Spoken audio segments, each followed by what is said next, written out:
लेकिन उत्तर प्रदेश के अंदर अपराधी और माफियाओं के लिए कोई जगह नहीं होगी, कोई जगह नहीं होगी। कानून अपने तरीके से इनसे निपटने का काम भी करेगा।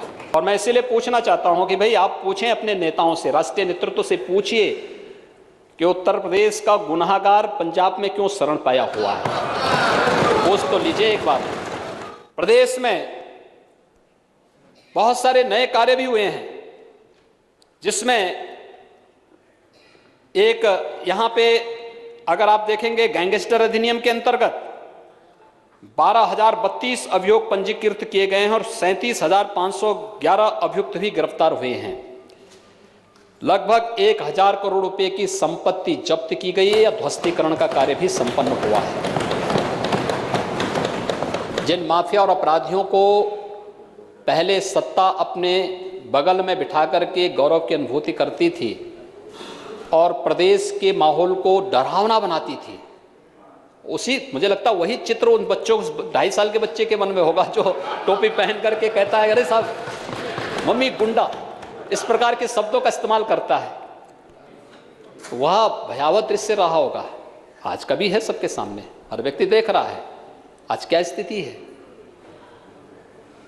आज तो कोई संगठित अपराध या अपराधी माफिया इस तरीके से नहीं कर सकता है कि कहीं जाकर के किसी सार्वजनिक संपत्ति पर जबरदस्ती कब्जा कर लेगा, जबरदस्ती नहीं कर पाएगा और इसकी छूट भी नहीं दी जा सकती है।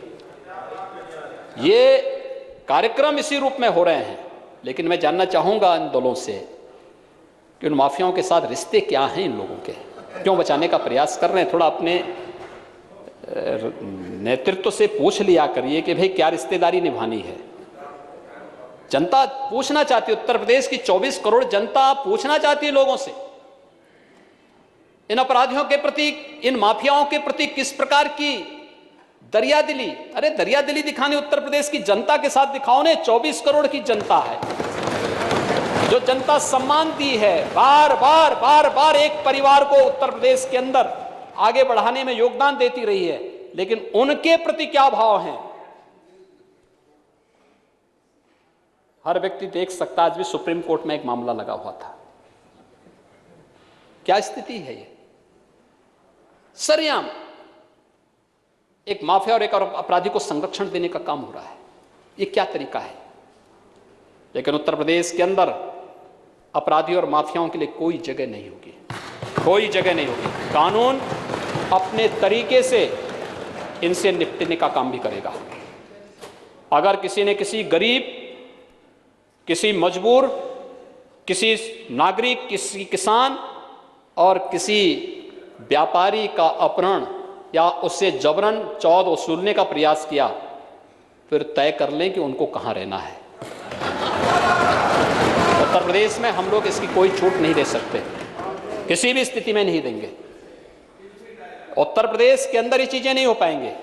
और मैं इसीलिए पूछना चाहता हूं कि भाई आप पूछें अपने नेताओं से, राष्ट्रीय नेतृत्व से पूछिए कि उत्तर प्रदेश का गुनाहगार पंजाब में क्यों शरण पाया हुआ है।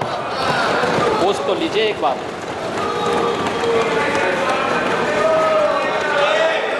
ये क्यों उसको शरण देने का प्रयास हो रहा है,